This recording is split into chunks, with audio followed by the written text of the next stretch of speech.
Okay, so it's Cat Stanley Space Demon coming at you again.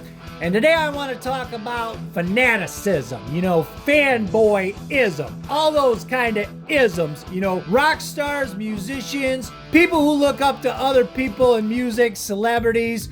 We all have our influences, folks we put on a pedestal. I don't know, maybe you're a sports fan or a baseball fan, and maybe you go to the games and you get down there early to see batting practice and you hang out around the dugout in the hopes of maybe catching your favorite player to try to get his autograph. Or maybe when your favorite band's in town, you find out what hotel they're staying at. You hang around outside in the hopes of maybe catching a glimpse of your favorite rock star. Maybe try to get a selfie with them. That kind of fanboy worship or fangirl worship. When does it go too far? I think we can all agree that there's a point for anyone who considers themselves to be on the sanity spectrum. There's a point where you can go too far with hero worship. And today I want to talk about former Skid Row frontman Sebastian Bach. Now, growing up as a kid in Peterborough, Ontario, he worshipped the band Kiss.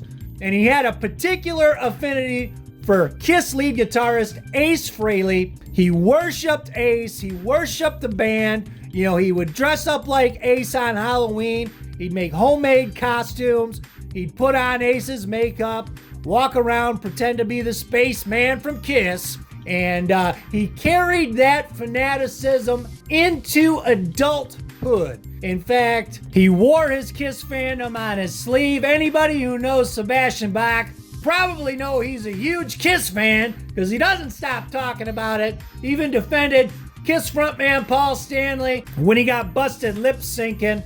That's how big of a fan of Kiss he was and is. And he was lucky enough as a budding young musician, teenage rock musician in Toronto, Ontario, to cross paths with Ace Frehley when Ace was touring with his solo band Frehley's Comet. The two of them became acquainted, developed a bit of a relationship. They even wrote songs together at one point.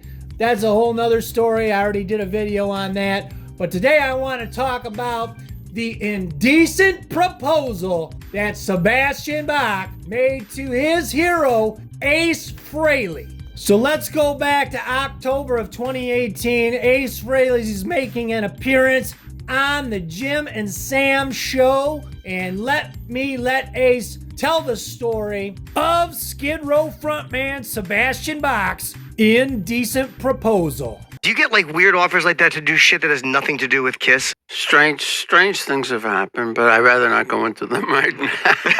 Well, I imagine a lot of guys ask you if you want to have sex with their wives. I know you asked me to have sex with his wife? Sebastian Bach. Is that right? His current wife? No, his old one. Did you?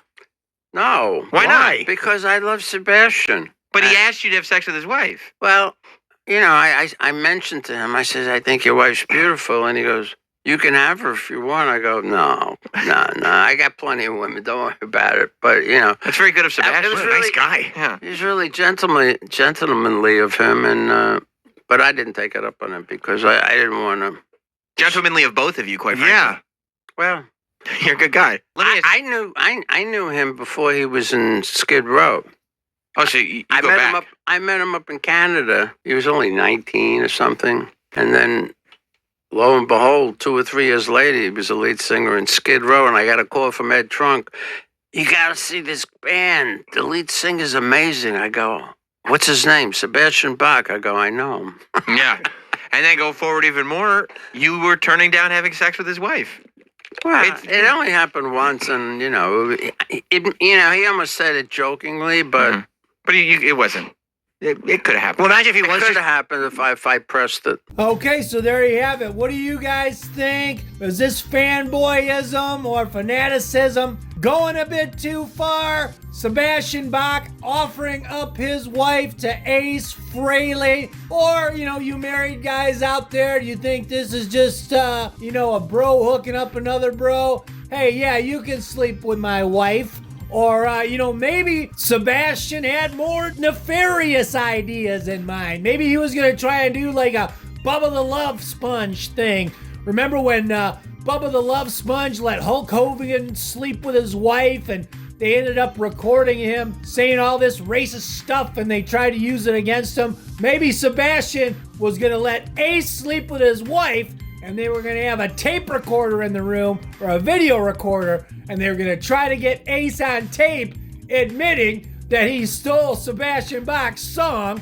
I don't know if you know the story. I did a video on it about the time Ace and Sebastian jammed together, and Sebastian claims he wrote this song that wound up on Ace's Anomaly album, and Ace didn't give him any songwriting credit or even an acknowledgement in the liner notes.